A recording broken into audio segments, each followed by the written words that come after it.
जय गुरु जी, शुक्राना गुरु जी। संगत जी, आज हम पढ़ेंगे शिव पुराण में वायनीय संहिता एकादश खंड विद्यावतार का कथन।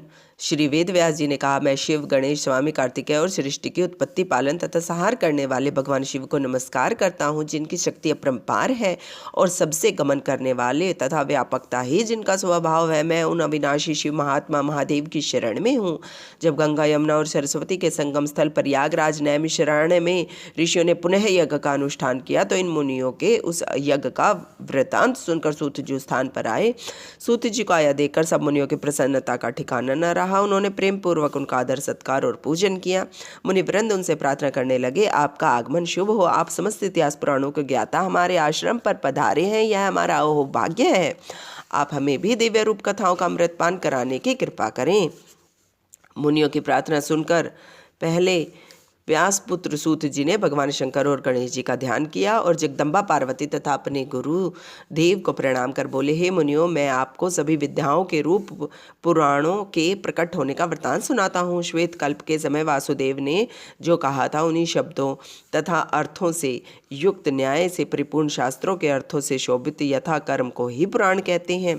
4 वेद, 6 शास्त्र, मीमांसा, न्याय, धर्मशास्त्र, सभी पुराण आदि ये 14 प्रकार की विद्याएं हैं। आयुर्वेद, धनुर्वेद, गंधर्ववेद, अर्थशास्त्र की 14 विद्याओं में शामिल कर देने से 18 प्रकार की विद्याएं हो जाती हैं। इन विद्याओं के निर्माता भगवान शंकर ही हैं। संसार की रचना कार्य ब्रह्मा जी को दिया गया है। ये 18 विद्याएं उन्हें अर्पित कर दी गई। ब्रह्मांड की रक्षा का भार विष्णु जी को दिया गया। विष्णु जी ब्रह्मा जी की रक्षा करने वाले हैं और मध्यव्रत हैं। ब्रह्मा जी ने इन 18 विद्याओं को पाकर 18 पुराणों का विस्तार किया। फिर ब्रह्मा जी के 4 मुखों से 4 वेद उत्पन्न हुए।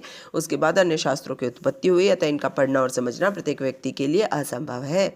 यह विचार कर भगवान शिव व्यास रूप में प्रकट हुए और वेदों का विभाजन करके शास्त्रों को संक्षिप्त रूप में बनाया। इसी तरह द्वापर युग के अंत में विष्णु भगवान व्यास जी के रूप में प्रकट हुए और वेद आदि का विभाजन किया। द्वापर युग की समाप्ति पर सत्यवती नंदन कृष्ण देवापयन के नाम से व्यास जी प्रकट हुए। इन्होंने वेदों को 4 भागों में विभक्त किया, इसलिए ये वेद व्यास के नाम से प्रसिद्ध हुए। जब तक इन पुराणों को न पढ़ा जाए तब तक वेद, उपनिषद, वेदों के अंश पढ़ने से कुछ भी ज्ञान प्राप्त नहीं होता है।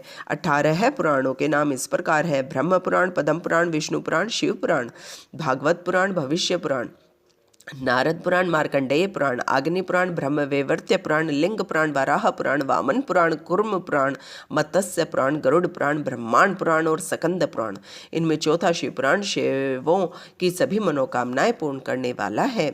इसी शिव पुराण उक्त धर्म तथा विधि के द्वारा शिवोपासना करने से 3 वर्णों के मनुष्य एवं देवताओं को शिव कथा सुनने से शीघ्र ही शिवलोक की प्राप्ति हो जाती है, जिसे भक्ति कहा गया है। मुक्ति की अभिलाषा से शिव आराधना ही फलदायक है।